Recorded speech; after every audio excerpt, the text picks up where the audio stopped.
I'm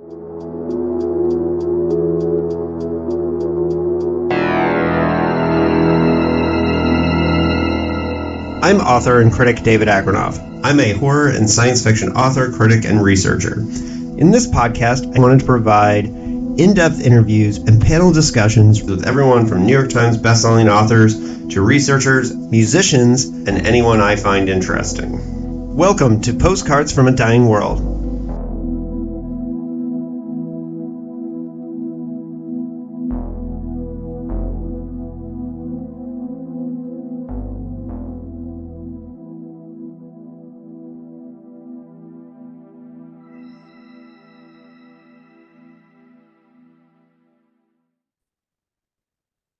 Hello and welcome to Postcards from a Dying World. I'm excited to present this panel after we tried so hard. Originally, I had grander plans and bigger plans for this panel.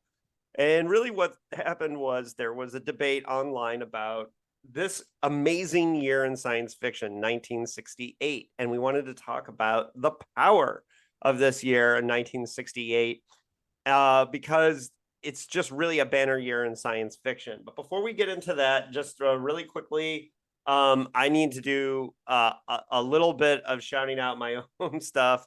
I do have a book tour coming up for my new release, The Last Night to Kill Nazis, in Southern California. So if you're in Southern California, it's with Cody Goodfellow and cyberpunk legend John Shirley, and we're going to be hitting 3 cities. San Diego for the official Last Night to Kill Nazis book release party at Mysterious Galaxies in San Diego, and then Artifact Books in Encinitas. This is September 14th through the 17th. So then that Saturday on the 16th, we'll be at Artifact Books in Encinitas and Dark Delicacies in Los Angeles on that Sunday. So you should come out for John Shirley anyways. Regardless of me and Cody, but you know, he wrote The Crow. Come on, you want to show up for that. So, and then, anyways, just introduce myself. If you're here for 1968 and you've never been done by podcast before, I'm also an author. If you want to read my science fiction, I put out a book called Nightmare City last year. That is, I've described it as The Wire if Clive Barker and Philip K. Dick were on the writing staff. And that came out last year, and that's all I got for me. That's a lot of me. Lisa Yazsek is returning to the show. We have podcasted together like 7 or 8 times because she is awesome. She's one of my favorite guests. And Lisa was just on the show. So she's a professor of science fiction studies at Georgia Tech. We're not going to go super far into her background because I suggest you listen to the interview that I just did with her on The Future is Female, her most recent book. Hi, Lisa. Welcome to the show. Hey, Dave. It's great to be back. Right. And definitely listen to that interview on The Future is Female. Now, joining us for the first time is Brian Collins, who is, some of you will know his blog, Sci-Fi Remembrance. It's one of my favorites because, and I'm not going to out you for being a young buck, except for, well, I guess I am. But one of the things I love about Brian's work is that he is a millennial and a younger person who is obsessed with reviewing, reading, and researching science fiction of mid-century-ish times. And so, Brian, tell the folks who you are and how you got into science fiction. With any enthusiasm until I was in like 6th or 7th grade. I was like a bit late to the party. And I actually started reading this is such a weird combo. I started reading H.G. Wells and Michael Crichton at around the same time. And those two authors have like very little in common, but I read The Time Machine and I read The Andromeda Strain and all that. And basically, that started my life as an SF reader, although I didn't start with more enthusiasm until high school. And that was basically when I discovered Philip K. Dick, right? And we're going to be discussing Do Androids Dream of Electric Sheep later, but that was my first Philip K. Dick novel. So it'll always have our first Philip K. Dick novel. I think it is for most people, actually, just because it is the most famous. But God, is it my favorite even? I'm not sure. It's like a three-way tie, depending on my mood, with that Ubik and Martian Time Slip. Actually, I think that's a really overlooked one. I'm a But Three Stigmata guy, so Three Stigma, yeah. Um, I like the dark stuff. But so how did you get into mid-century and like, like 50s, 60s, yeah. kind of, yeah. Basically, I read that in high school. I read a lot of Asimov. I read a bit of Heinlein. I read some Clark, the big three, I guess, and a few others. In high school, it was because that stuff was easy to read. If I'm being honest, like the prose is not terribly demanding if you're reading Asimov, or Philip K. Dick for that matter. It's kind of like beige on like the spectrum, kind of beige prose. So that was the SF that I gravitated towards because writing of that period kind of tended towards not like bad exactly, but like function only, right? It's functional, but it's not fancy. It's not terribly demanding. They called Um, it the literature of engineers at that time, right? And I think that which, that's the vibe. which So in some which in some cases that was literally true. yeah, It was yeah. written by engineers, but yeah, that's why I will always have a soft spot for kind of pre new wave SF because so much of it, even like the bad stuff, is so readable. And I'm pretty upfront about this. I'm not a very good reader. Even after all this time, I'm a slow reader, and I have to like kind of I take a lot of notes for my blog because I do kind of struggle to retain information. But with older SF, it's easier to do all this. Um, but yeah, if you have like a younger person and they haven't read terribly demanding literature yet, I would introduce them to like real, but kind of classic science fiction with the pre new wave stuff. Well, and some of Maybe the things maybe that you've maybe been doing, and I do want to point this out, is that, for example, for Unfinished PKD, I was studying a Fritz Lieber book called Destiny Draws 3, and it's almost a lost book. And your review of it was one of the most extensive things I found on the internet about Destiny Draws 3, because you're doing a lot of lost science fiction from the pulp magazines, is a lot of the stuff that you're reading and reviewing. And for somebody who's, a millennial, to be taking so seriously some of this lost 40s and 50s science fiction is really cool. So I do want to shout you out for that, Brian, because you made my book writing about Destiny Draws 3 for sure. So it might be the most extensive writing on that novel because if only because it is. so little I has gotta been tell written you, it about is. it it is so obscure. But yeah, I actually started my site because I still contribute to young people read old SFF. But basically when I started writing for that site, um, which if you don't know is basically a monthly book club thing where people, as a rule, under the age of 30, read and review quote unquote classic SF, um, which at this point basically means 1990, but it used to mean 1980, whatever. And for one, I wanted to engage more with classic works, but also there were certain attitudes in the book club where some people like were not willing to engage actually like properly with the material. Whereas sometimes, we wait a month and we would write up our reviews, and some of it would basically be, I didn't like this because of this or whatever, or I didn't get it, or something like that. And I'm like, come on, like, try just a little bit harder.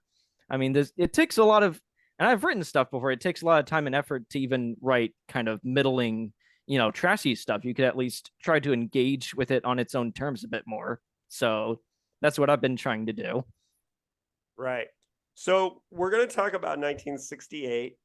And Lisa and I kind of previewed this a little bit in her Future as Female interview. And the first thing I want to do is talk about what the world was like in 1968. If you're a science fiction fan and you're going to be driving to St. Louis Con for the Hugos that year, well, it would have been 69 when they had the actual awards for the books written in this year. But if you're looking in 1968 and what the world's like in 1968, it's a very important time. And for example, some of the historical events that happened, Nixon was elected. We all know how that went. The Tet Offensive was that year, which was a huge turning point in the Vietnam War. Robert Kennedy Jr. and Martin Luther King were assassinated. We had Prague Spring. You had Apollo 8 circling the moon, and the Democratic Convention are all like big news events. But culture was changing. Lisa, can you give us a little bit about, because I know you did some research into and have talked about the major change in feminism in 1968, for example. Yeah, absolutely. Right. I mean, I teach classes on this, so I will try to keep this short and not semester length. But right, this is really the moment, though, when we see the revival of feminism, along with all kinds of progressive politics in America. But 68 is a pretty banner year in a lot of ways. We're 2 years into the National Organization for Women. And we're beginning to actually see legislative results. So I think that's the year that you have an executive order that says that you can no longer do gender-based discrimination in employment advertising, which is massive. They're introducing the legislation that's going to force all federally funded universities and colleges to allow women into all graduate programs. And shout out to Georgia Tech. We were 1 year ahead. 1986, we had women in all our graduate programs, and we were building women-only dorms. So good on us. But the first National Women's Liberation Conference was held that year. It was the year that the term the women's liberation movement was coined. It's also the year we got the phrase consciousness raising. And then finally, I'd point out that this is year one when states begin to re-legalize abortion. California led the way. So shout out to California, which is still at the forefront of reproductive rights, I'd say. And we have the National Abortion Rights Action League founded as well. So we're seeing a lot of changes, both in terms of women's reproductive health, women's professional lives. It's an exciting moment. And, and I was looking at the science fiction awards too, and 67, 68, those are the last years that they're male-dominated awards. I mean, the female invasion begins in 68 and 69. That's really exciting. So it's happening everywhere. Right. Well, in your sex, in your workplace, and in your literature. Right. Well, in the 60s are an interesting, vibrant time throughout the 60s for the award in general, for the awards in science fiction in general, but we also have some stinkers in those years. Now, Brian and Seth Heasley just recently had to go through the pain of covering The Wanderer by Fritz Leiber, which a lot of people believe, including myself, is one of the worst books ever to win the Hugo. And that was in there. And it is one of the worst. Yeah. Well, and as much as like some of the Hugos from the 60s are really interesting. For example, the fact that Call Me Conrad tied with Dune. And I like Zelazny, but I don't think that book holds a candle to Dune. So it's very hard to look at that. And then you have Cat's Cradle losing to, as much as I love Way Station by Clifford Samac, it's a great book. I don't know that it's better than Cat's Cradle, for example. And so whenever you look at these years, you could debate any of these years. But the reason why we're talking about 68 is it's like a hinge point, not only in history, but in science fiction, where this is the year where most of the books that are nominated, regardless of who wrote them, have like that new wave flavor or feel. They all do. Like in the past, you always had, because here's the thing, even Clifford Samac's book, The Goblin Reservation, has a new wave. It's like he's being influenced a little bit by the new wave. It doesn't have the old pastoral feeling that some of the Samac did. So I just really look at this year as a hinge point. And I don't know if you two feel that way too about it, but it just seems like a radicaler arena that we've got going on here in these nominations in general. Lisa, I don't know. Do you feel this hinge point? Oh, 100%. I actually was running percentages of like male to female nominees and winners, like, for the 60s and 70s when I was putting together The Future is Female Too. And like, it's right around 68, like I said, that you see a shift. Like the awards are solidly male dominated. Like there are often no women in them, even as nominees. But around 68, first of all, you start to see that change. But it's also the years that women start really representing heavily and disproportionately to the percentage. As like, it's about 15% female in the community, but suddenly it's going to be like, I mean, it's not hugely statistically significant, but like 18% of the nominees are going to jump to women in the Hugos, and 25% in the Nebulas, which is truly significant. So, Yeah. and it starts at this year with Anne McCaffrey and Joanna Russ and Ursula Le Guin. And I think that's how I ended up in this conversation, is you were talking on social media about all the guys, and I was kind of like, my friend, yeah, my friend, it's a Hinge year for many other reasons. So yeah, so thanks for having me here. And sorry to drop a bomb on your plan. Yeah, no, you called me out, and you were right too, because I made a list of the books that if people wanted to read along, with 68, and I did not, and I admit I've been saving Joanna Russ, and we talked about this in the Futures Female interview, and I'm no longer saving Joanna Russ. I have the female man sitting on my TBR right now, and this pushed me to check it out, and I'm kind of glad I started with her first book. But we'll get to Picnic in Paradise in a little bit, and we're definitely going to drill down on it, because I think it's a great entry in this year, and it's one of the things that makes this year great. But let's talk about a little bit about the award was given in St. Louis, and this is one of the few years I didn't see anything about a Toastmaster. A lot of the earlier years, you always get like, it's Ellison. For the Hugos? Yeah. We're talking the Hugos, right? It's Ellison. Yes, it was Ellison. Okay. And and you had for that year a really interesting mix of nominees for the Hugos. So you have Stand on Zanzibar, which we're going to talk about later, Nova, which we're going to talk about later, and then the Past Master by R.A. LaCaffrey, which Lafferty, sorry. I got them. You know what name I messed it up with. McCaffrey has got in my head. Lafferty is an interesting writer. I'm not a big fan of his work because I find it a little stodgy myself. I tried reading parts of this book for this, and I was very uninterested. I will admit to that. I don't see the there when you compare it to the other books that are nominated here. But the novel follows an attempt at a future utopia, and it's mostly it's like a series of short stories collected together to make a novel, and it looks like a fix-up, but it's a time travel story with a utopia. And I'm not saying it's bad. I'm just saying I didn't connect to it at all. For what it's worth, I also actually bounced off it when I tried reading it. Yeah, and I just I don't think it's one that held up very well compared to some of the ones that didn't get nominated, even, or some of the ones from this year. So I mean, he's a very R.A. Lafferty. Trying not to say like I did it again, did I? No, it seems like he's a really specialized taste, doesn't he? I've never been able to get through his short stories, and but I know people who love him and people I love and respect. So it's interesting. Yeah, I know Neil. I know, is a big fan too. I know Neil Gaiman swears by him. I personally like the short stories I've read of him. I don't love him or anything like that, and I said, I could not get into Past Master for the life of me. It's kind of like willfully obscure and kind of, ain't he quirky, Yeah. So yes. the next nomination that we're going to talk about is one that I think was another Lifetime Achievement Award, which is The Goblin Reservation by Clifford Samac. And look, I'm a Samac fan. I've done tons of podcasts about Samac. So I've done Waystation on Hugo's there. I've done Waystation on our podcast. We did a whole episode on his football story from the 30s.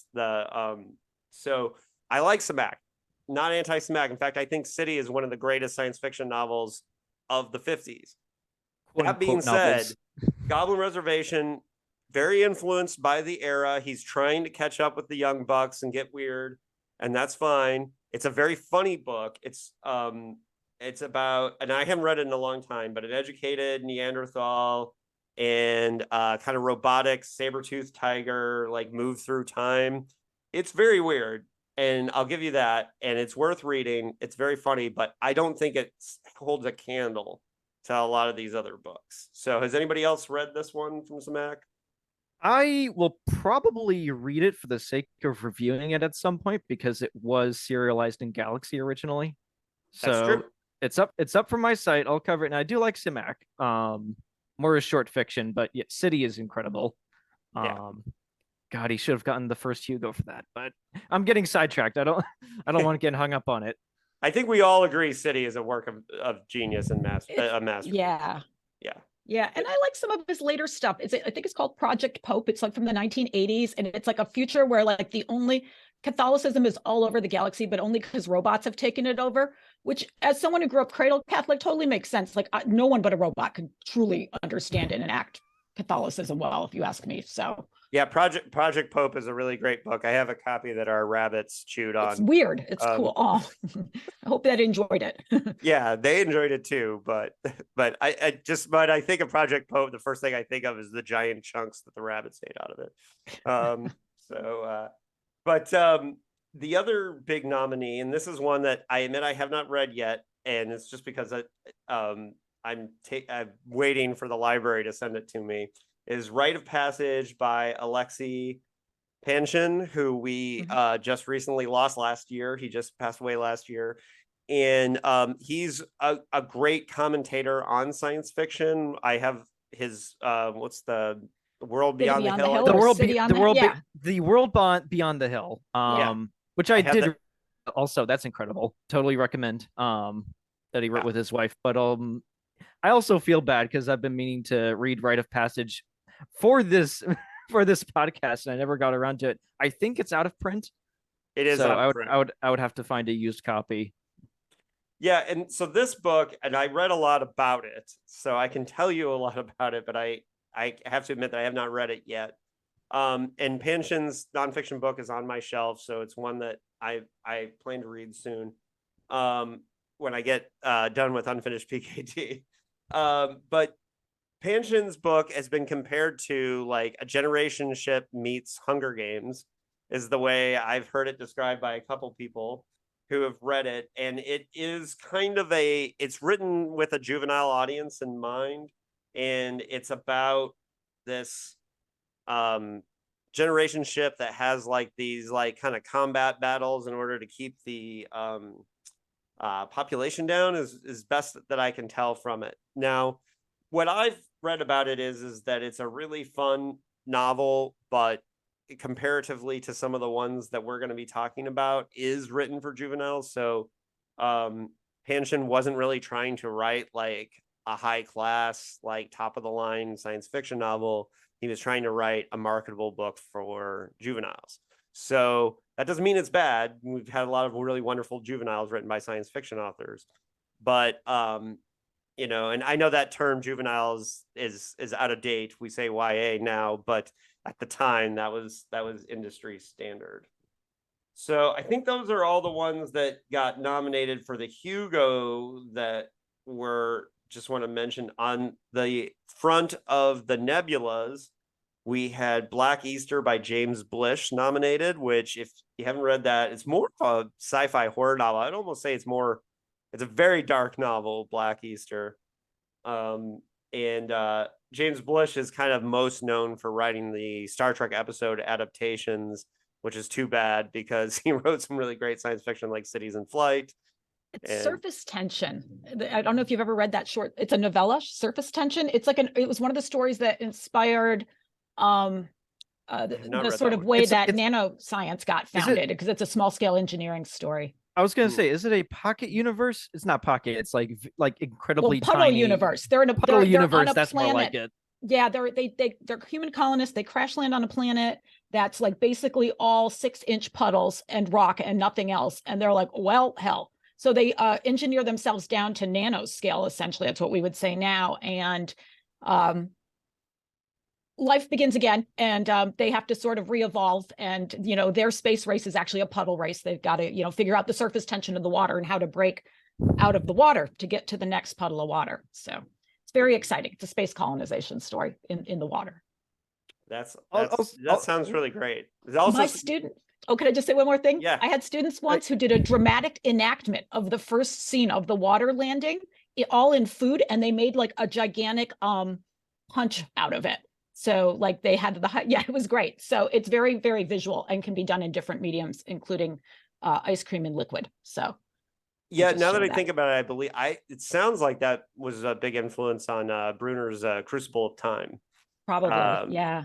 Yeah. I would imagine. And so the nebulas, so the nominees were Black Easter, Stand on Zanzibar, Do Androids Dream of Electric Sheep, Picnic on Paradise by Joanna Russ, Passmaster, and then Rite of Passage by Alexei Panshin won the nebula that year.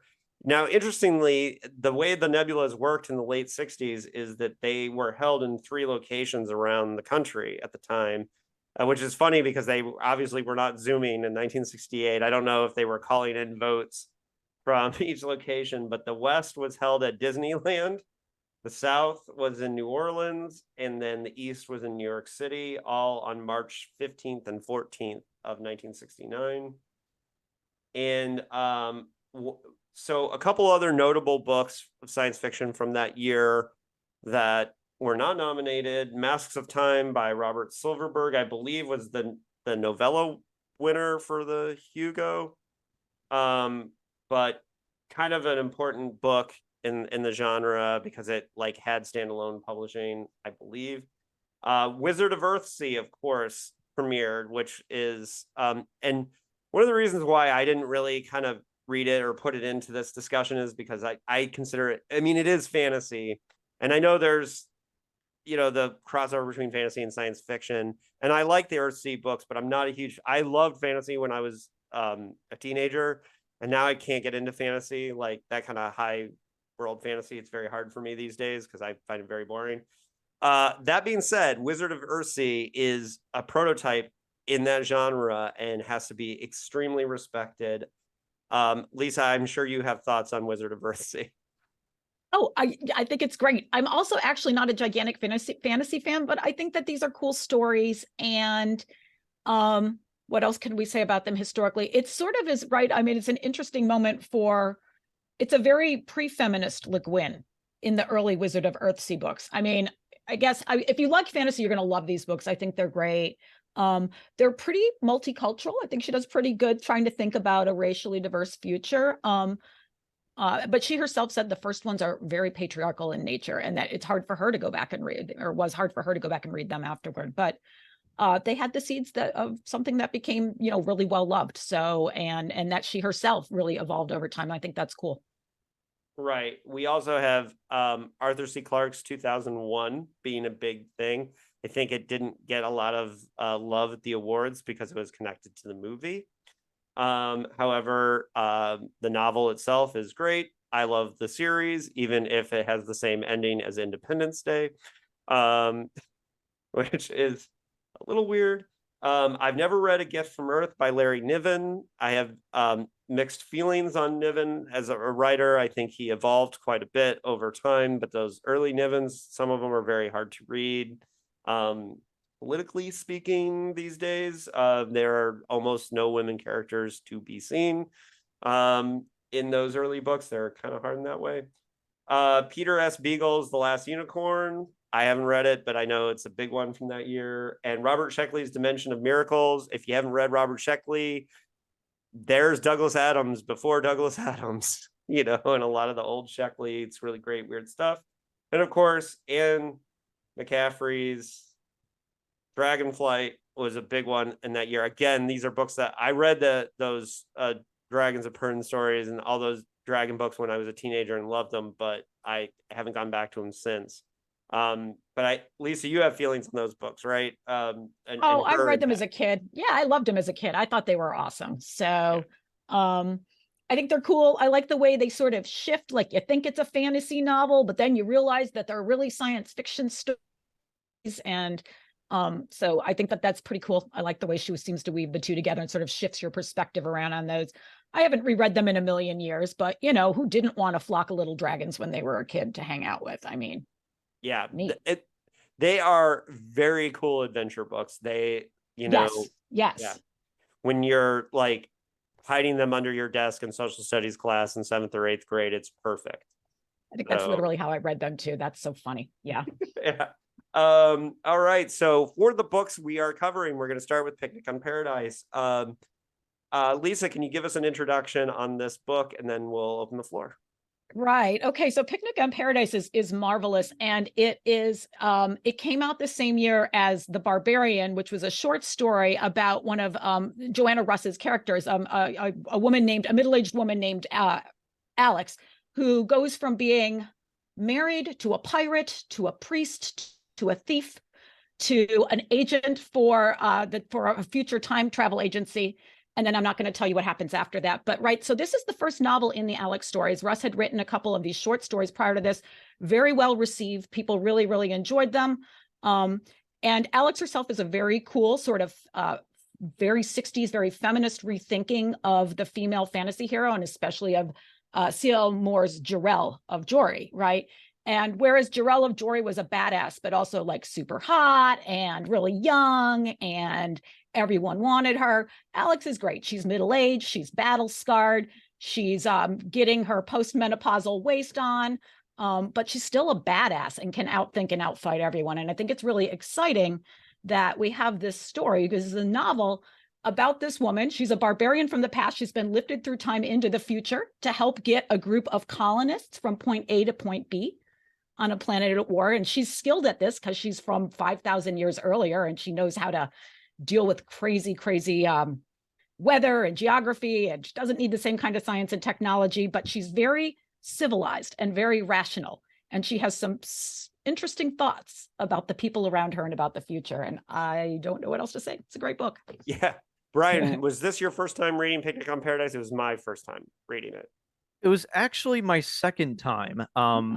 And I did like it a lot more. The first time I kind of bounced off of it, but at that point, I don't think I had read any of the Alex stories previously, which something about Picnic on Paradise, it is a standalone. However, if you just read it by itself, you don't get the impression that actually the series used to be fantasy. Like the first few Alex stories are kind of sword and sorcery adjacent, but then she gets transported into this far future other planet, and it suddenly becomes science fiction. And also I was less acclimated with Russ. I've kind of an unusual relationship with Russ, because I often find her fiction to be caustic to not a fault, but not really to my liking. But I really like her nonfiction writing a lot. Actually, I think she's a very funny and very viciously funny writer, especially in like her criticism and in book reviews. But viciously funny, I see. Yeah. But yeah, this I is would say her stories are viciously funny too. It's interesting that you like that causticness in one medium but not another. I mean, it's cool. In her fiction, in her nonfiction, not really in her fiction. I did have to write about one of her other novels. We Are About to, which is also very short. These are both very short novels, like almost novellas. But I was like, oh god, this is like a black hole of a novel. I don't know if I'm going to get out of this. Oh, wow. That's so funny. I think that's the most brilliant novel. I love it. I mean, it's about a bunch of guys who want to force men to reproduce in a totally hopeless thing. So the woman kills them all. Like, it's very logical. I'm sorry that made you uncomfortable, though. I respect its abrasiveness. I did not enjoy it, though. I don't think it's really going to be the one forced to reproduce. So. No, it's not. It's about forced reproduction, and it's a conversation we had to have then. I'm sorry, you don't have to like it. I'm not sure she wants you to like it, right? I mean, it's an uncomfortable book.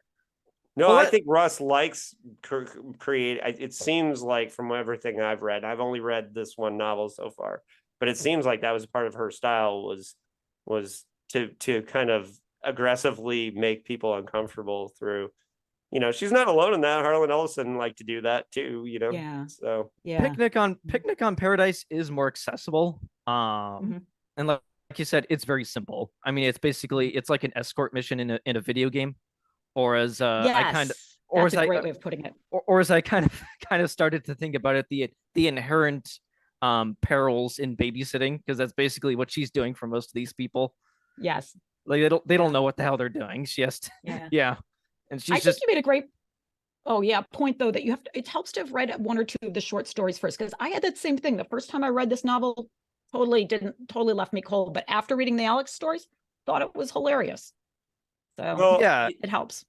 Yeah, I haven't read the story, but I will say the novel worked for me, and I thought it was sneaky good. in the sense that it does seem just like the setup is like just an adventure story, but there's lots of little subtle ways that Russ is using the novel to make points. And for one thing, I read it back to back with the Terraformers, Annalee Newitt's modern novel, and it was an interesting juxtaposition because just the planetary science things that were going on. In Russ's book, it's much more subtle, obviously, because it's not the point of the book, whereas in Terraformers, it's kind of the point. But I think there's so many things she's subtly saying about gender and class and all these things in an adventure story. And that's one of the things that I really appreciated about this novel, and where I thought it was really, really good, is that we're getting kind of you get the adventure story, and the adventure story is fine and works, but you're getting all these like subtle things. And that's what I think makes it kind of above the rest. And in one of those books, Lisa.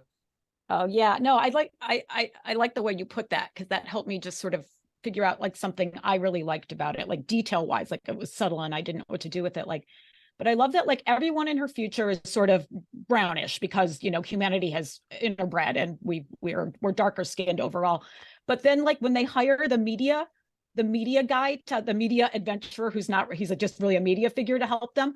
He's white and he's blonde and he glows compared to everyone. And I was like, oh, he's Flash Gordon, right? But of course, he's this parody of Flash Gordon because he's not really capable. He's not an adventurer. He doesn't have any military or sports skills, and can cast a fall back on Alex. But then, of course, has to try to like fall in love with her and turn that into a romance so he can control her too. But he's not a good Flash Gordon. Poor guy. He is not. But yeah, like that kind of subtle critique. Like she never makes a big deal out of it. But like I reread this while I was showing Flash Gordon to my students, and it was just like I was like, oh, this is on purpose, I bet. Yeah. Right. And one of the things that I think this book rewards is rereads and studies and you know, so my system when I write a book review is that I pull out quotes that I like dog-eared pages when I'm reading, and then I'm going to go back and then I type up the quotes so I can really kind of ingest the book. And for me, Picnic in Paradise really came alive when I was looking through it again. And when I was like, I enjoyed it when I was reading it, but I really, really got like, when I looked back at it and was pulling out quotes, I was like, oh, I see what she's doing here. And I really think that Picnic on Paradise is a book that kind of maybe would have done better in the awards season in that year if it, you know, it's a book that rewards like looking at it multiple times. So it may not have had a chance to do better in a year where you're voting on it, when obviously most people have just read it that one time. And we have the hindsight of being able to look back on a book 50 years later and say, like, what was the impact? And we can look at how it related to her whole career, for example. Yeah. And the importance that Joanna Russ plays. So yeah, it's definitely doesn't let you, you know, never forget that Joanna Russ trained under Vladimir Nabokov, right? I mean, you can feel the postmodern goodness in her writing for sure.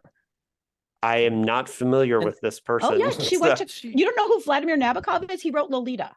Oh, okay, okay, yeah, yeah. So he was one of the important early that guy. Yeah, important early postmodernist, like along with John Barth. I'm a trained 20th century person. I am taking you guys down dork literature lane, but for people who care about the history of literature, he's one of the architects of postmodernism, and Russ trained with him, as did Thomas Pynchon.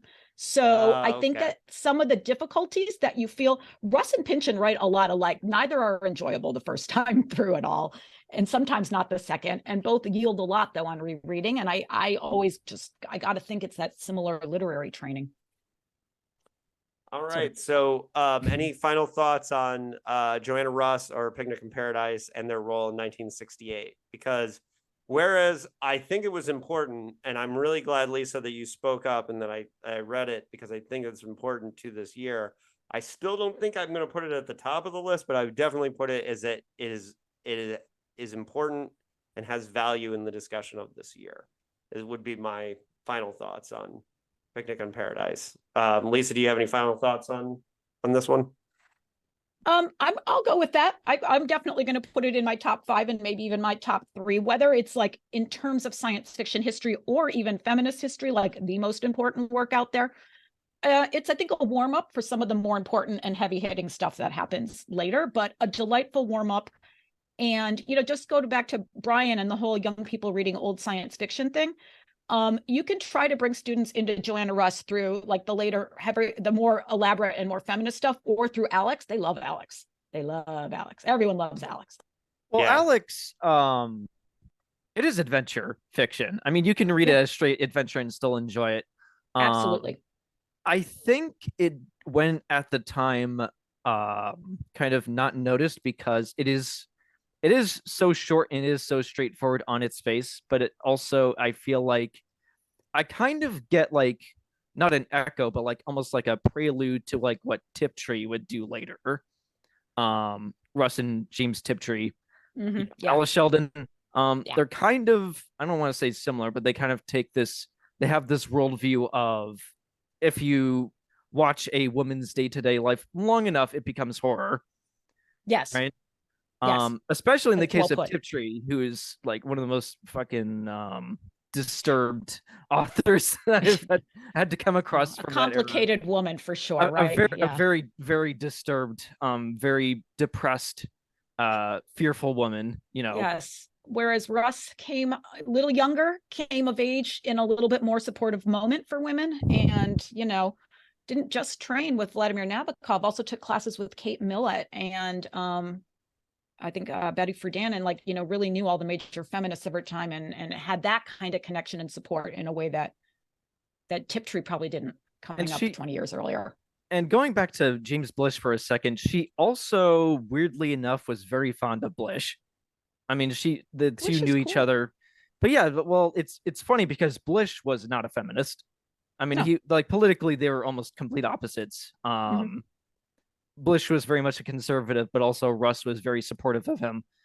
But they're technique wise, they do have kind of a kinship. So on that level, it does make sense. As kind of interesting.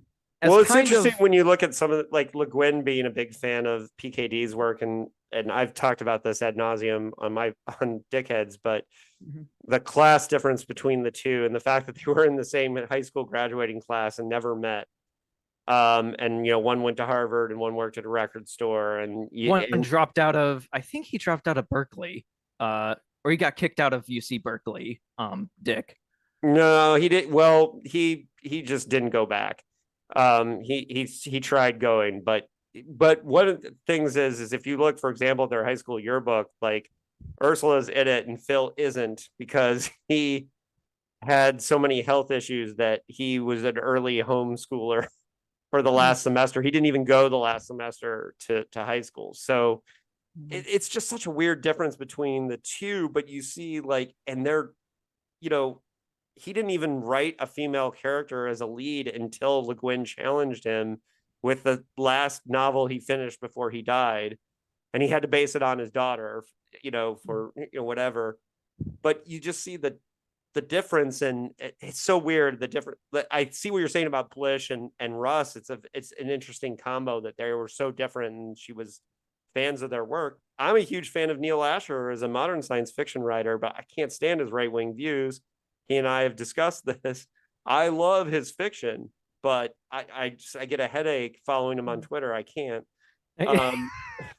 But so it happens, Yeah. And also we polarize a lot more on politics now than people did in the 60s and 70s. And I mean, I realized there was polarization with, the, rebirth of radical politics and division over Vietnam and stuff. But people didn't marry across religious lines then. They did marry across political lines, right? And now we're sort of in the opposite space. So I do think we take our politics with our art a little more intensely. Joanna Russ would have thrived in this moment. She would have absolutely thrived. But she would have been a fun time on Twitter, I'm sure. Oh man, can you imagine? She would almost make me consider looking at it occasionally. All right, so the next book. Okay, I'm gonna move speaking on. of Dick, this is a segue, right? Well, I was going to hold Do Androids a little bit later, but I was hoping to do Camp Concentration next, which right, yeah. Oh god, someone else was supposed to talk about that. But now I have to talk about it because I actually I did have to write about it extensively. Yeah, so Brian, go on Camp Concentration, Thomas Disch. Thomas M. Disch, it was like his fifth novel, and he would have been all of 26 when he wrote it, which is crazy to me. It is an epistolary novel in that it is a series of diary entries by this guy who he starts out as a political prisoner. This would be kind of in a near future 1970s where apparently Robert McNamara is president. yeah, McNamara is president apparently, somehow, which is really funny. Because post 1968 that sounds so implausible. But he starts out as a political prisoner and he basically makes this deal where he goes to this underground quote unquote camp, Camp Archimedes, where he offers to basically be the eyes and ears of the camp staff. And he talks with the camp people there who are also, no surprise, mostly political prisoners and people who did something bad maybe in the military and they offered to be brought here as like an alternative to like, conventional prison. And it turns out that the science fictional aspect is that all these people, including the protagonist, he realizes kind of oddly late, are being experimented on with an advanced form of syphilis. The primary side effect of which is that they gain abnormally like high intelligence. But because it's syphilis and because this particular form of syphilis is untreatable, they will eventually in like 8 or 9 months die like horribly. So that is the conflict of the novel. You're really smart for a little bit. Sounds like Flowers for Algernon. I was going to say it sounds a bit like Flowers for Algernon. It's not really. I didn't think. No, I know. the Hollywood pitch that no one would ever buy is Flowers for Algernon meets Punishment Park. Oh god, yeah, that sounds right. When you say that, but no one would buy that pitch. It's Flowers for Algernon if it was a very thinly veiled criticism of the war effort in Vietnam. It is a Vietnam novel, basically, without any actual going there. It talks a lot about overpopulation as well. Yeah, that too. It is unabashedly of its time. Like, if you were to read it, you'd be like, oh, I can smell like the 1967/1968 on it, just without anyone telling me. Well, I think the thing that makes it most that is like the one world building element that I made a joke about Robert McNamara being president, but that's something that if you were writing a science fiction novel in 1971, you're already past that, right? You're already past that idea. So it really places it in time, just like, if you're writing a novel in 2015, you might place your novel before the idea that we could have Donald Trump as president, and then we did, right? And I think that's one of the things that's interesting about Camp Concentration. Now, me personally, I do not like epistolary novels. They tend to annoy me. I admit that's just like a personal pet peeve. Mostly because I think writers cheat on it. Like Stephen King never cheats on first person, and he's like really good at it. Like Dolores Claiborne is like an example of like he never loses the voice of that character through the whole novel. Later, his recent hard case crime novel, like that character gets older and smarter as the book goes on. But my problem with Camp Concentration is that it was very clearly Thomas Disch sitting down, writing an epistolary novel, trying to get this guy's voice. And that is my one thing that I did not appreciate about the book. That's why I gave it 3 stars and didn't really like connect to it totally, because I constantly was taken out of it. That being said, it is an excellent commentary on the time. I just didn't personally connect to it. It could not have been. I mean, it had to be written before the Lyndon B. Johnson announcing that he wasn't going to run for re-election. The trash fire that was the DNC in 1968. Also very pre-AIDS. I don't know. I don't know if Disch would have written this novel if he wrote it in like 1987 instead of 1967. But and the diary format, it is kind of weird because some of the time I did get the impression that Dish was just trying to impress us, that he was a very precocious, very well read, 20 something who is kind of like Delany, who is like a Oh, borderline PKD did that prodigy. too. PKD was doing that all the time. Where it's like, yeah, I know more than you do, which, okay, to be fair, you probably do, but you don't have to.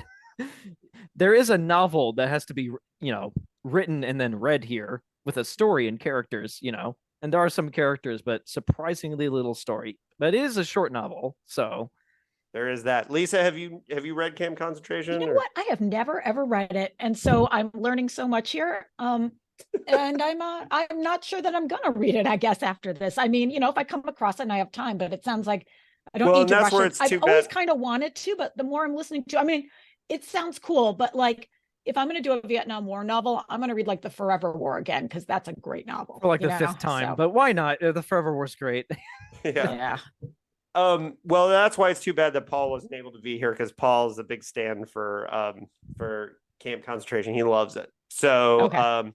and that's one of the reasons that was his entry in this, was that he argued that was the best of 68. Me personally, I didn't dislike it. I just thought it wasn't as powerful as some of these other ones. Speaking of, Lisa, how about you introduce Nova by Samuel R. Delany to the folks? Oh gosh. Okay. It has been a minute since I've read Nova here. So it's very much a space opera. It's one of Delany's less experimental novels. So like Russ, this is sort of early in a new wave artists of, I'd say, although I think the themes are very contemporary of the moment. And I think one of the things that's really important about this novel is it's a precursor to cyberpunk, right? That this is very much a cyborg future where where it's interesting, where the solution to alienation from labor, from the age-old Marxist problem, well, 100-year-old at that point, Marxist problem of alienation from labor, right? That it's solved through technology and through these cybernetic connections to networks and to technologies and to each other, and that's exciting and fulfilling in Delany's world. And of course, right, that would be Gibson's brilliance 15 years later, would be to turn that formula inside out and to show us how empty and meaningless and exploitative cyborg life is. So that's sort of my big thing. That's sort of my take on Nova. It's a quest story. I don't really know what else to say about it, because again, I hate to give away the plots of quests. Right. Well, and I think one of the things with Nova, and I'm hit or miss with Delany, because as much as I respect what Dahlgren does, I find Dahlgren a very, very, very hard book to read. And whereas Nova is one of the most readable Samuel Delany books, I read it for the first time for this podcast, although because it's one of the Delanys I was saving, and here's the thing about this one. It's a far future book. It's set in 3172. And one of the things I like about it is society feels very different. It feels like a very different future. It doesn't just feel like our time set with different technology. It doesn't feel like that. It feels very different. The world building is great. And a lot of the things that I think we hit on Dahlgren for, or a lot of people that have hard times with Dahlgren, are things that he does well in this book. Building the characters, the world. It's not an uncomfortable novel. It's a fun novel to live in, right? It helps when your lead character is not amnesic and potentially insane, right? I mean, it's Right. a much more stable narrator, and it's a pretty familiar space opera plot, right? But this is sort of, I think, the new wave doing one of the things it did very well, which was to take like old pulp kind of tropes and stories and make them feel exciting and fresh. And like you said, new. I mean, because really it's all about like two houses struggling for power, and one has to get the unobtainium or whatever you want to call it. But this is what we're talking about, the Right. mythical element to shift the balance of power, right? It's also the story of Dune when I explain it like that. But you're right. It's very the thing is, Delaney's Dune-like. futures are freaking weird. They're weird and they're unique to his they're really his perspective, right? I mean, when you're in a Delany future, there's no doubting it. And it's not just because there are like guys attracted to each other because they chew on their nails, although that is often there as well. I was Well, going to say actually, my history with Delany is kind of funny because my first Delany was Dahlgren, which is such a horrible idea. I would not recommend I that to like anybody Dahlgren though. unless It's you're hard. coming. I also love Dahlgren. It is but it's it's a a lot. challenging read. It's a challenging read. Also, I was disappointed reading early Delany, like 60s Delany, that it wasn't just like gay sex. I was like very It's I, true. I was like, this does not have like the sexiness of Dahlgren. I'm so thrown off. But Nova is what I would recommend for someone's first Delany because it is so like Picnic on Paradise. It's basically an adventure novel. Yeah. Except Delany really works with the far future setting. For the most part, it really does feel like it could be set like 1,000 years from now, except for the gender relations, which are kind of odd. Well, he was still passing as straight and married to Marilyn Hacker at The that point, right? So, yeah, you know, the female characters in Nova are kind of ciphers. God, what's her name? The sister of the villain, Ruby Red. She's yeah, kind of a nothing character. Um, there's a member of the ship, the spaceship crew, on the quest to find. I'm not gonna I'm not gonna call it unobtainium, but let's face it. She is just like a Lisa walking. already did, and that's fine. I know. She's like a walking Here, I'll piece try to of find out what symbolism, it right? is. Yeah. But like aside from that, Illyrion. It's Illyrion. Yeah. ILLYION. it is it is kind of Illyrion. like it is kind of It's like still a unobtainium. it's still basically, unobtainium. yeah. It is a very rare, very hard to get material that simultaneously is incredibly useful. Delany actually considers the economics of this far future setting, which most authors don't. And like you said, the fact that cybernetics, the fact that pretty much everyone has it's like called a jack, right? Where they have like a thing in their arm they can connect with machinery. Mhm. And that's like it's actually like an optimistic take on cybernetics because Right. cyberpunk, like actual original cyberpunk, most of it is very technophobic Mhm. and kind of That's like my point. I think that was Gibson's trick, right? He just flipped the new wave. Yeah. kind of it's very like fearful about kind of like capitalism run amok, whereas Delaney is like, well, actually, what if Yeah. cybernetics actually solve the problem of alienation from like one's labor? Yeah. That'd be neat. It would be It's neat, kind of and it's cool. which is kind of the novel as a whole. Like, it's pretty neat. I It's think not that's it's exactly how I would say it too. It's pretty neat. Yes. it's not an emotionally demanding novel. It's not like one of Delaney's like more intellectual or more, like I said, emotionally involving novels, but it is a fun read. Yeah. Well, and in this day and age, the fact that the author is Black and gay is not a big deal. It's not something that anyone, but in 1968, and from everything that I could tell, and I know he was still trying to pass as straight, but I think Well, everyone knew, well, but everyone knew, everyone knew in the community. Yeah. Everyone was in the know, but also this was before, if you look at pictures of Delaney circa, 67, 68, he hadn't grown that magnificent beard yet. right. He had sideburns, but he had not grown the beard yet. Yeah. Right. But I do think that his representation or his place in this category, even if it's just looking back, is very important because I think his role as a voice cannot be understated, because even if he wasn't pushing the boundaries as much as he will in the future do, I think Delaney's role here is very important. And it's a really, really fun book. It's and just it's one of those neat science fiction pieces that I think like transcends the era and can be considered a masterpiece. And it's the first one that we've talked about here where I will use the M word with masterpiece. I liked Picnic on Paradise a lot. It came very close. But this one I would say is the M word. Yeah. It definitely reads as the climax of that first period of Delaney's career. Again, when he was like a Yes. borderline prodigy, he was a very bright but also very young author. And it was the last novel he wrote before he went on hiatus. It definitely reads like it, though. It feels like the culmination of his what was up to that point, like what made him so special. And You know, I think Yeah. also it in a weird way where it's not as obvious as like Camp Concentration or Stand in Zanzibar. It says interesting things about the time too, but not as directly. And so you could easily look at this and say like, you know, it's very Dune-ish. Well, So what is it really saying? But we know Dune also says a lot about this time, right?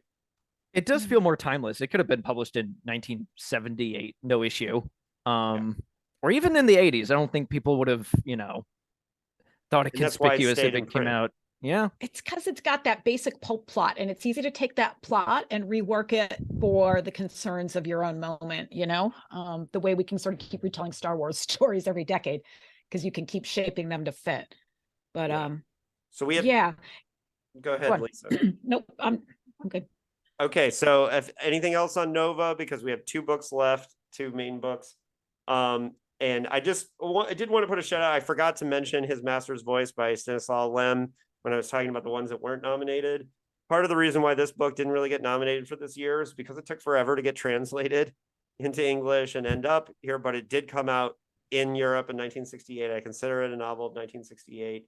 It is not my favorite Lem, but I am kind of passionate about this book as being like a very experimental piece because the entire book is about the failure to translate an alien communication through deep space. And it's not a fun book. This is also a challenging book. Like Dahlgren is challenging, but in a different way.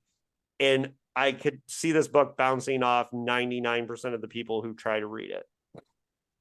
But me personally, I think an entire book about not being able to translate a language is a fascinating science fiction thing to do. So it's an appropriate follow-up to Solaris, is what I'm hearing. yes. And on page 199, it kind of breaks the fourth wall. I mean, it just basically talks about like, you know,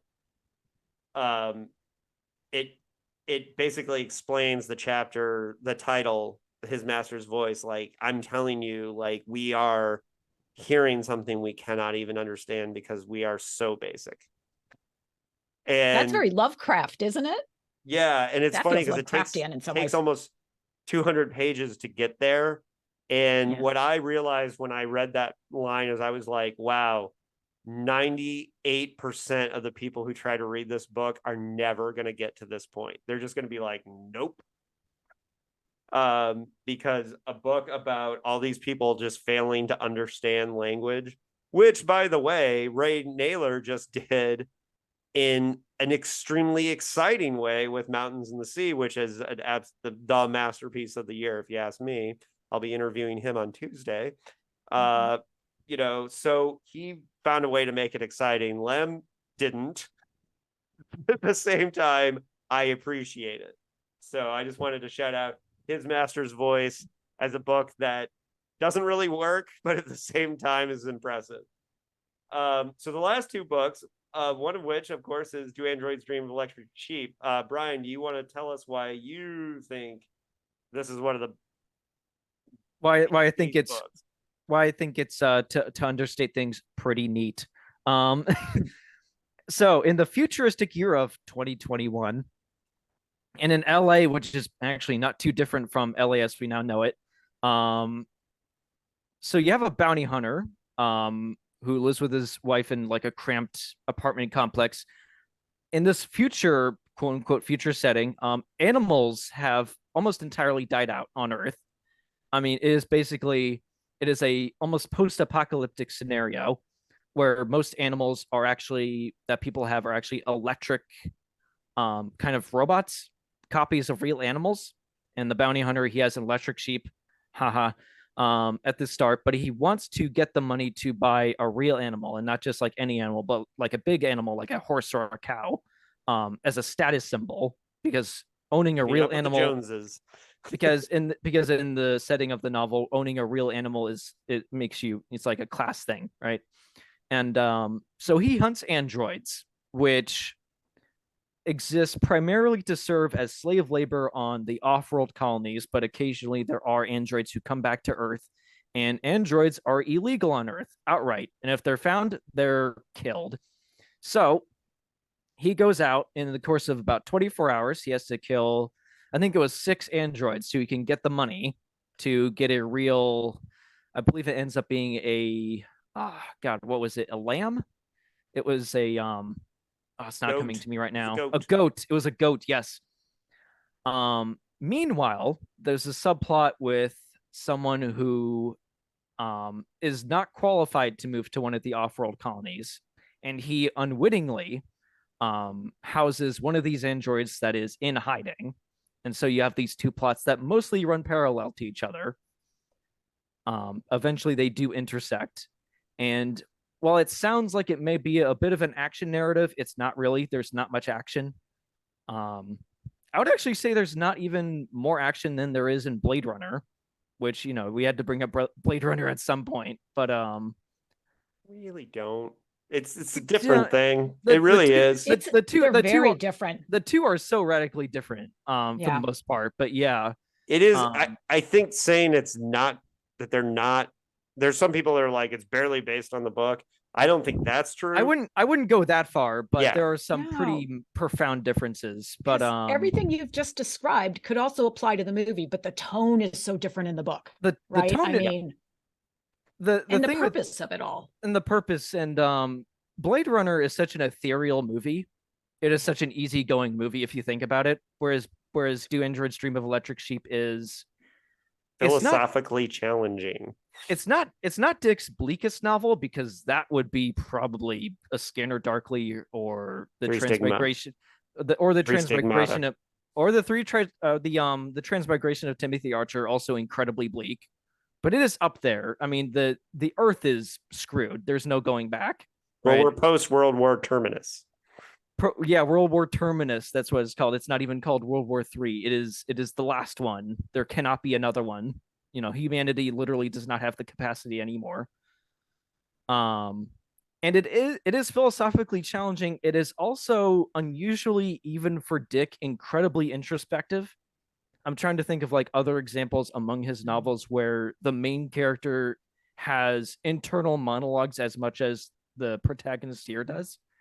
Well, and then you also have the religious stuff, all the stuff with Mercerism, which, you know, And is cut from the Mercerism, movie, which radically changes the movie. which totally, yeah, is exclusive to the novel, and it is very strange. It is very hard to explain. There's also the empathy box, which is related to Tied to Mercerism.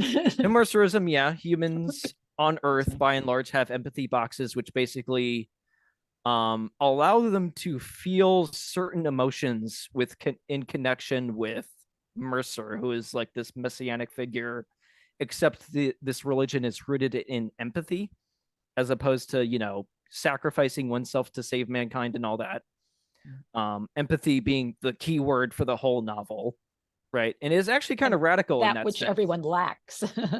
Well, I got a lot of thoughts, and being that I do a whole podcast on Philip K. Dick, and I've done 5 episodes on Do Androids Dream of Electric Sheep, so I will try not to go too much, because I was going to say it's going to be very hard to like not go on forever about this. My time is limited, but this is a novel that there's a lot to say about. Right, and I will say that one of the things about Do Androids Dream is that it definitely was not appreciated at its time, even though it got a Nebula Award nomination, and it certainly helped that eventually there was a movie-ish adaptation of the book. And however, for me, as somebody who is a serious dickhead who's read nearly everything, I have a few that I've held on for the podcast that I still have to read. I think even in Phil's oeuvre, it is underrated just the levels of things that it's doing. We talk a lot about on Dickheads, was this happy Phil? Was this sad Phil when he was writing? He was actually in happy Phil phase because he and Nancy were recently married when he wrote this. He wrote this and Ubik back to back. Think about that, right? Going from this to Ubik in a really short period of time. I have a hard time because I don't think of these books as when they were released, but when they were written, and this was written in 1966, which is very different for Phil and his situation. But what he was trying to do with this, he's thinking post-Earth, post-human, and really what Do Androids Dream of Electric Sheep at its heart is a warning about losing our humanity. That is philosophically what this book is entirely about. It does it through humor. It does it through machines that control your emotions. It does this through, you have to get this device to have empathy. You're testing the empathy of these people. Everything is, and Phil was a cat guy. He spent a lot of time looking at his cats and pondering his cats when he was writing this book. It's a really interesting. That makes so much sense. Right. Makes so much sense. And so when you look back at this book in 1968, was everyone figuring out what Phil was laying down? Probably not. As the years have gone by and the times that you look and study this book, and my copy of this book is, and you can see the highlights, the amount of writing that I've done inside the copy of this book is crazy. And I've learned so many levels about what Do Androids Dream of Electric Sheep is doing on a level that Blade Runner touches on, but there's only so much you can do in the visual medium and Do Androids Dream is a philosophical entry on post-human. It's Phil saying, do not become a post-human. Do not. And there's a part, which is the worst crime an android can commit, is convincing us that it's real, because he's terrified of that. He's terrified that we will become something that we can't. And look at what we're going through now with ChatGPT.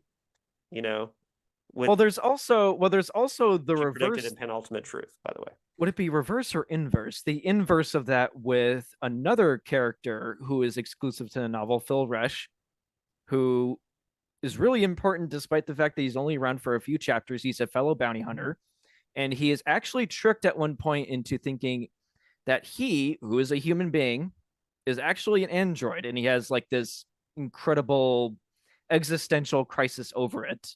There's this whole episode with him. And as dark as the book gets, there's also an entire police station that's robots and don't know it. And it's very funny. And it's very strange, very funny, very hard to explain. There are some shocking bits of humor in this novel, some lines that really just come at you. But then Dick is actually a pretty funny writer when he wants. He's completely underrated for his humor. Completely. Funny. You guys keep talking about this novel as funny. And the one scene that I remember, I didn't get a chance to reread it, is when Roy and Pris are killing the spiders. And it's the most horrifying, heartbreaking, awful scene. And so you guys keep talking about the humor. I'm like, we didn't. I just don't remember it. It's we didn't bring up that scene. I mean, everyone remembers that scene. It is so weirdly disturbing in a way that I don't think we have ever seen in a science fiction novel before then.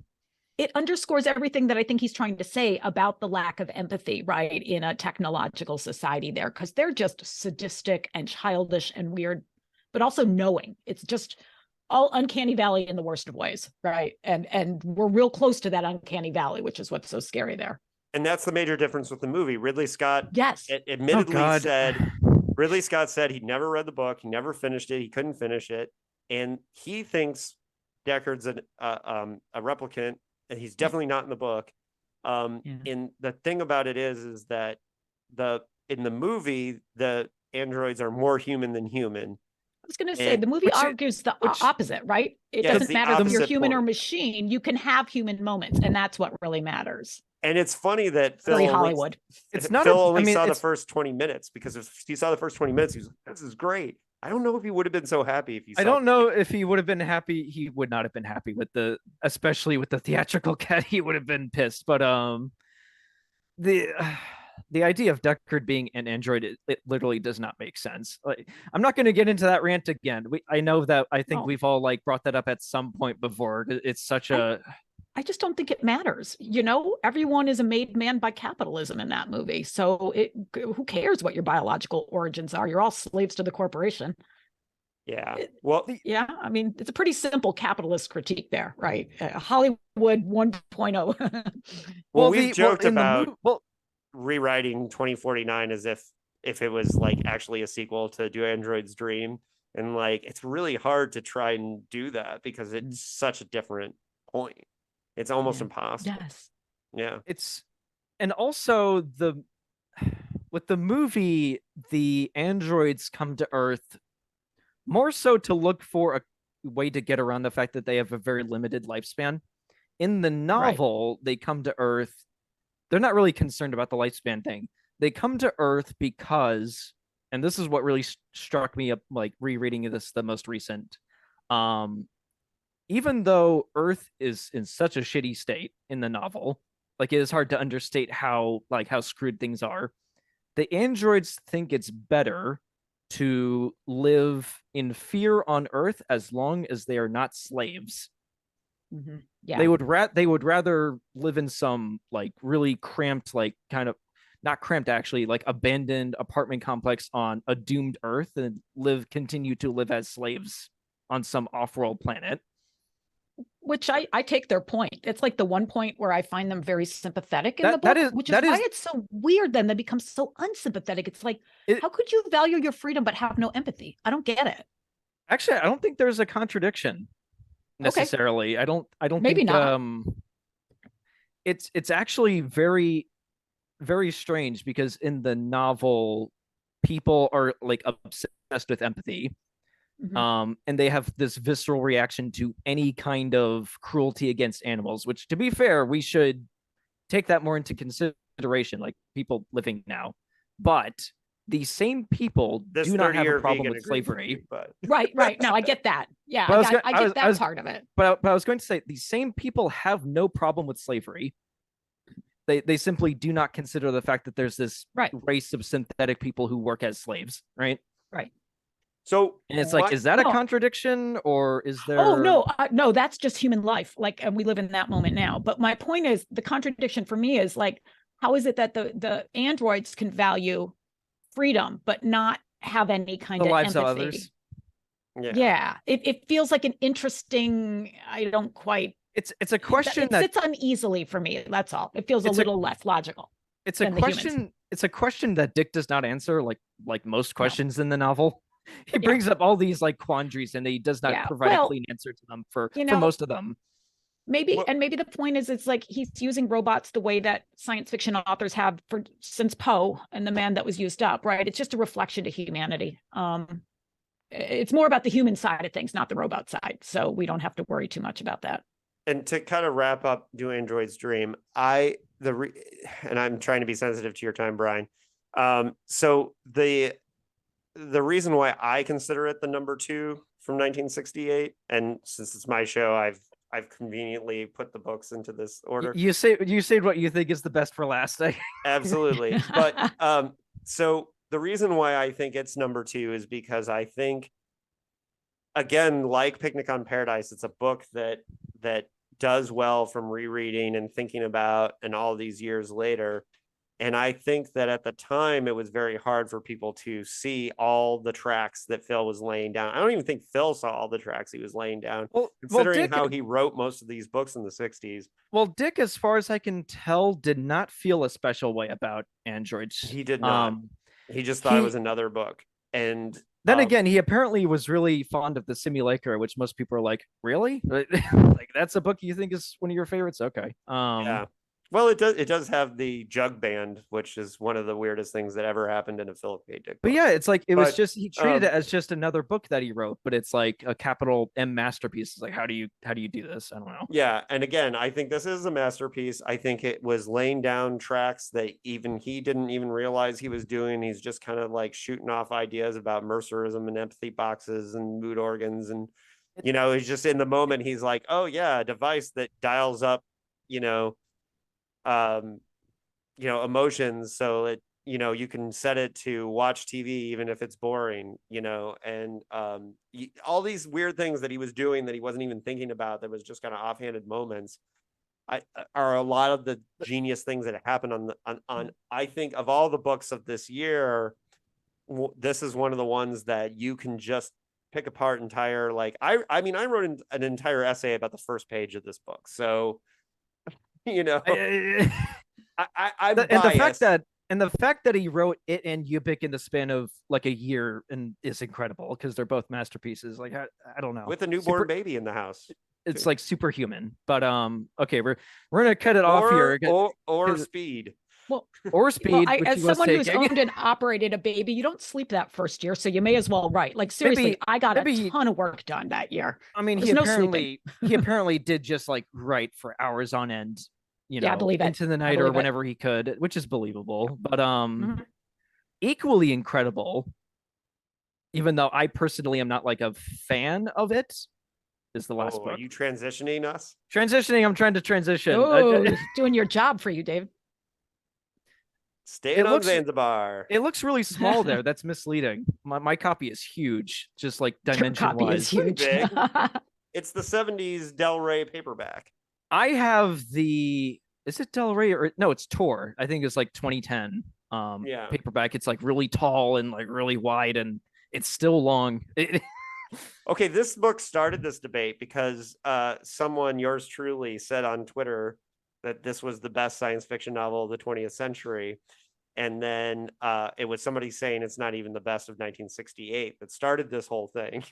I will die on the hill that I think Staying on Zanzibar is not only the best science fiction novel of 1968, I think it is the best science fiction novel of the entire 20th century. I think it is a masterpiece with a capital M. I am a John Brunner stan. If I'm being forced to pick, I actually think John Brunner is more brilliant than Philip K. Dick, even though I've devoted all this time to Philip K. Dick. I think Brunner is the bee's knees on many levels. He wrote pulp just like the rest of them, but he also wrote 4 masterpieces with this intention. I'm going to write books about 50 years from now. One's going to be about environmentalism, one's going to be about overpopulation, one's going to be about race, and one's going to be about computers. Shockwave Rider, The Jagged Orbit, which I've been saving, I haven't read yet, Stand on Zanzibar, and The Sheep Look Up. Of the 3 that I've read, they are all 3 capital M masterpieces in my mind. Shockwave Rider predicted cyberpunk, it's predicted the internet, but Stand on Zanzibar is the one where holy shit, I'm living in this world all the time. If you've read it, it is written in it was inspired by John Dos Passos. Yeah. So it has epistolary parts, it has fake news reports, it has broken up narrative. It's 600 pages. It is a challenging book. I'm not saying it's the most readable or fun book, but god damn, is it brilliant. And it's a lot of people get wrong when they hear it's about overpopulation. Their first thought is it's about how we're so populated that we can't sustainably live on the planet. That's not what it's about. It's about rat pack mentality. It's about how when we get overpopulated, we will start consuming each other, start killing each other. We will exploit each other. We will not be able to handle having that many people. It's not about like there's no food to eat because we're overpopulated. It's about how we treat each other when we try to pack the world with too many people. That's why it predicted school shootings. That's why it predicted, capitalism, like almost near slavery capitalism, the intense fights over borders. All this stuff is in this book written in 1968. It is a masterwork. I will shut up now and yield the floor. But I just had to go off on why I think Stand on Zanzibar is the greatest science fiction novel of the 20th century, bar none. And I will die on that hill. Lisa, what say you about Stand on Zanzibar? I think it's a great novel. I agree with you that it's a really cool, science fictional rethinking of Dos Passos. And I actually think, quite frankly, it does a better job than Dos Passos in terms of its management of its own content. Dos Passos is obviously engaging the issues of his moment in this really cool experimental form, but in a way that there's a reason we don't really read Dos Passos outside the classroom anymore. It's so of its moment that even the neatness of the experiment kind of can't carry it through. Whereas, part of it is we're still living in the moment that Brunner is writing about. He's at the beginning of that moment, right? So to me, it feels certainly more relevant and equally literary and interesting and experimental. And I remember reading it and just being so surprised about the race sub-theme in it. I hadn't expected to see that in a white new wave author so much. And which apparently is what Jagged Orbit is about, and I haven't read yes, it. yeah, I haven't read Jagged Orbit either, and I want to. And I mean, I don't know that I should be surprised, but I have mixed feelings too about the sort of race sub theme in it. It's both cool and yet unfortunate that a white man feels he needs to use other races to make some of these points. So I'm torn because it's both right and feels wrong, if that makes sense. But I like it. I think it's great. I'm sorry. I don't think it's the best science fiction novel of the 21st. You haven't read Female Man yet. I have not read it yet. That's true. I haven't read everything. Have you read Neuromancer? It's like, I got a few of my thoughts on these things, but I think it's a great novel. It is absolutely one of the novels I would recommend. I recommend all the time to my students to read. I'm like, if you want to really dive into the new wave and do a novel length, because we do a lot of short stories, this is one of the ones I absolutely would send them to, because it is so grappling with the things that we still grapple with today, like you said. And look, I know it's quite a flag to plant saying the best of the 20th century. I understand that. You can have your flag. That's totally cool. I'll come visit your island and have a drink with you sometime. I'm just not going to live there. Yeah. Well, no, and I get that Neuromancer is up there, and I understand why people. Well, look, there's plenty that I could argue for. Oh yeah, but this is a great novel. I'll give you that. Brian, get ready to die on that hill because I disagree. But I understand the reasoning for it. So you could teach this in a classroom, and actually you could teach it in a classroom totally divorced from science fiction, because it's actually a late modernist novel. In the context of science fiction, like the technique that Brunner was using was new, but it had been tried 30 years earlier, right? And I think actually Blish pointed this out in his he didn't like the novel, by the way, in his review of it. He's like, this is extremely retrograde, and like De Passos didn't even work with it well. So like, why should Brunner, who at that point, Stand on Zanzibar came as like a revelation to people, because as far as I can tell, Brunner, at least at novel length, people didn't think like he had it in him to produce a novel of like this scale. And it is impressive because like the world of Stand on Zanzibar is kind of recognizable, but also decidedly different in some ways. Like the slang that Brunner employs is actually like very 60s British, but it reads like a real place that is maybe a few timelines removed from us, but not that many, right? Brunner wrote it many years before he was actually able to sell it. And in fact, he was trying to pitch Stand on Zanzibar to publishers at Tricon and in Cleveland when they were watching The Cage for the first time in '66, when he road tripped there with Norman Spinrad. So, and that's interesting. And Squares on the City, his chess novel, which was his first attempt to do serious science fiction, took 4 or 5 years. He started pitching that in 1960. So he was trying to write this style of.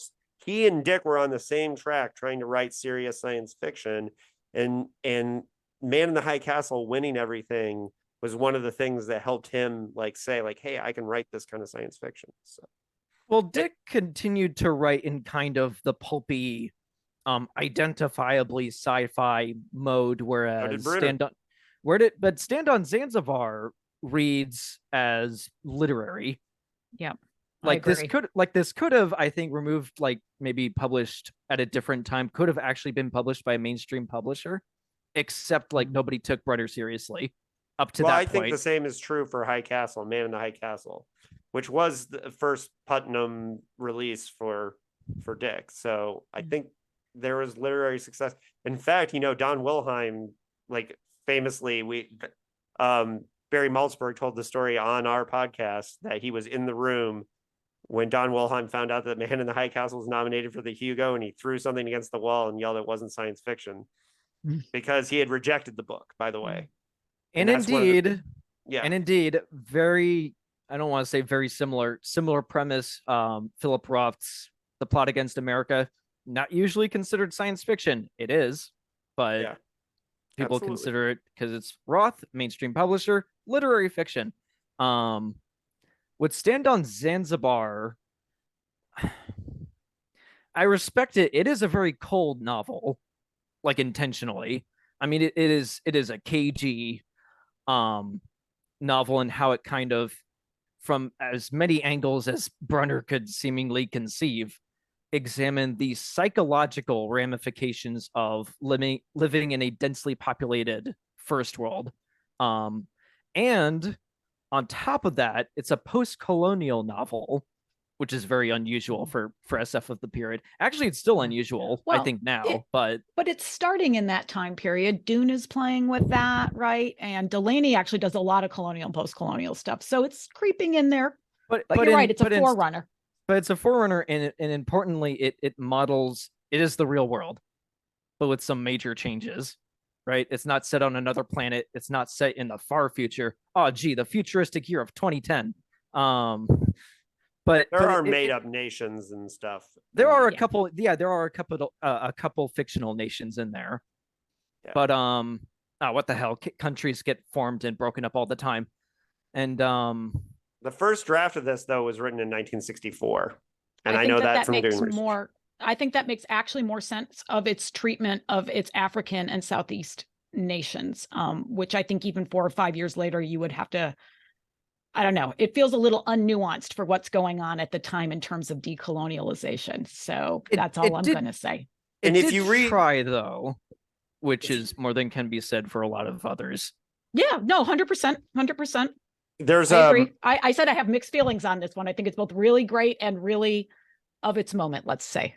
And a lot of the book was inspired by road tripping around America with Norman Spinrad, which is really interesting. I love that. That's great. Yeah. And he said that cool. A lot of the book was inspired by like his first trip to America, which he road tripped around the country with Norman Spinrad. So, which, man, can you imagine being in those car rides? That would be so cool. Well, first off, it would smell like weed constantly. He was British. Yeah, what, Brunner? Yeah, he's British. I know, but somehow I think I literally just realized this for the first time ever in my life. That's so funny. Okay, that makes a lot of sense of stuff. Never mind. Okay. For what it's worth. Because that makes more sense of the colonial stuff then. The colonial stuff and the slang. Because the British would have been having their empire was falling apart. He was a very stuffy British guy. Got it. Too. Okay. This makes so much sense of my mixed feelings about things now. Okay. Well, and his role as an English science fiction writer was interesting because his success in America, and his early success in America, because he published his first novella at like 16, made him not very popular in the British scene because he was more successful in the States than in England. So there was actually a lot of pushback on that. And so I'm eventually, as you can tell, I've done a lot of research into Brunner because I am intending, once I finish my PKD stuff, that I don't know if I'm going to go from dickheads to brunettes for the next podcast, but I've been thinking about it. So I kind of like it. That's pretty good, actually. for what it's worth, the first time I read Stand on Zanzibar, which was years ago, I just assumed Brunner was American.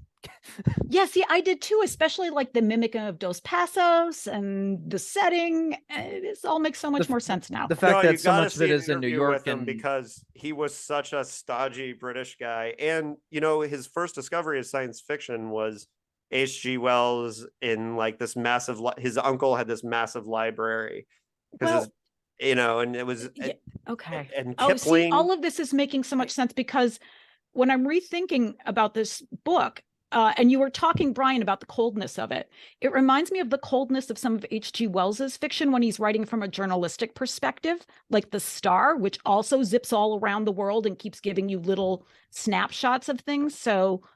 Okay, this whole British thing. Okay.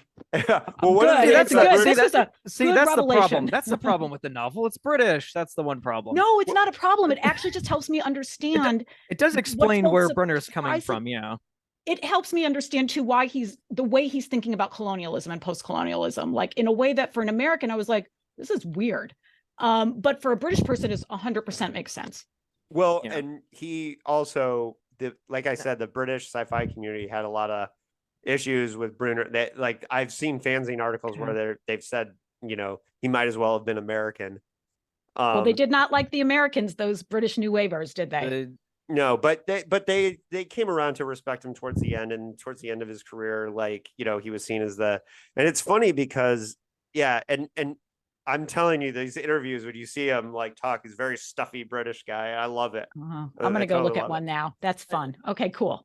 All right, I'll send you a link, I hate Lisa. to I break know this to you exactly the one guys. to watch. I do have to break Um, this to you guys. I do have to leave early. all right, well, Okay. let's wrap it up. Because I have to rush to work now. I have to take a Oh, no. shower and then rush to work. Brian, do you have any closing thoughts you want to give? And then Lisa and I can close it out. I think that Stand on Zanzibar deserved to win something. It's a gnarly literary experiment. I personally don't have a lot of fun reading it as a novel. It's more of a tapestry, or like, what would you call it? Like one of those artworks where it's just like there's no single Collage. subject. It's just a bunch of collage where it's just a bunch of crap on the Yeah. screen. And but for me, the best has to be androids. I mean, come on. And rereading it didn't change my mind about that. But given what was nominated and even what was not nominated, actually, this is a pretty strong year. It's not like, and I've written about this, it's not like 1953, which was insane. But 1968, it is like the climax of the new wave. It was like the height of the new wave at its like most important, and there was some major works coming out of it. And yeah, I'm We're glad gonna to end up doing a 1953 episode, aren't we? eventually, probably. It is Yeah. the 70th anniversary, so I think that's a neat idea. And there's a lot All to talk right, about. all right. That a lot of important short stories happened that year. A lot. And a lot Yeah. of great novels, actually. Like a Yeah. shocking number of them are still in print and talked about. But yeah, Demolished Man won, right? yeah, it won the first Hugo. It beat out City. Sad, but They're both good. They're both they're both really good. They're both good. All right. So on that note, Brian, thank you for your So time. I will get we'll get Lisa's final comments on 68 and then I'll close it out. But thank you for your time, Brian. We'll have you back again. yep, I'm gonna rush out like a madman, but it's been All great right. being here for like the past Have a good- whatever. Have a good day at work from us. It's gonna be a It's long great day. meeting you, Brian. But yeah. Hopefully this will not be the last time. No, it will not. It will not be the last time. Who am I kidding? But yeah, see you all later at some point. Yeah, thanks, Brian, and thanks for your feedback. Lisa, what's your final thoughts on 1968? All right. 1968 was, I mean, it really is, I agree. It's definitely a peak new wave year. Like all of these books are dealing with issues that were just sort of becoming the main issues in society. And many of them are still with us today. Overpopulation, perhaps being the one that is not, but, allow our Supreme Court enough time and take away all our birth control, and we'll be right back to overpopulation. But no, seriously, it's such an amazing year because it's such a snapshot of the way science fiction is transitioning to a more complex literary mode, both thematically and experimentally. I find it still, I'm still having a hard time wrapping my head around the fact that I haven't read Alexei Panshin's Rite of Passage, but it seems to me in a year when there's so many other amazing literary experiments with so much rich content, that a story that I read the plot, which feels very simple in some ways, about a boy and girl coming of age and realizing that their society is corrupt and that they hope they can change it later, definitely has a Hunger Games vibe, and I'm totally cool with that. But it feels simple, but maybe in a moment when all the other books are so complicated and are showing you what a mess the world is and Right. don't really offer an easy way out, maybe like the fact that Panshin was like, there is hope for the next generation and maybe they'll figure it out. Like, maybe that felt really good to people. Also, I haven't read it. It's probably like mind-blowingly. I'm excited. I want to go find it because like if that won the Nebula in a year when like Nova and Stand on Zanzibar was up, Do Androids Dream, Picnic on Paradise, like my goodness, it must pack a punch and I want to go find it. Why is this thing out of print? Why is it out of print is a good question. Yeah. Yeah. And obviously I already staked my claim on which one I thought was best, but for the year in general and why I think it's I did talk about it being a hinge and I do think it's great. And this year, is so powerful. And so I do think eventually I'll try to read all of them. So I agree with you. I want to see what Pynchon was doing that, like held a candle to all these great books. I just couldn't get it in time. So, I know. And like I said, it's probably really great. And like, we're all going to be sad we didn't talk about it at all. Yeah. Well, yeah. And on that note, so, Yep. well, in the future we may do other years, but I really appreciate you, coming, Lisa, back to do 1968. I think it's really valuable to look back at these periods and see, obviously you and I both believe in teaching the history of this genre. Um, and I think that this was an important year, and that's valid for discussion. All right, folks, if you made it this far, you're a crazy serious nerd, and I appreciate your time. Go to listen to Lisa's other episodes if you haven't already seen those. And buy The Future is Female Volume 2 wherever books are sold, because it's super, super important. And yeah, thanks a lot, folks. Lisa, anything else? That's it. Thanks so much, Dave, for having me on. And thanks to everyone for listening to us talk about 1968. All right. And on that note, see you later, folks.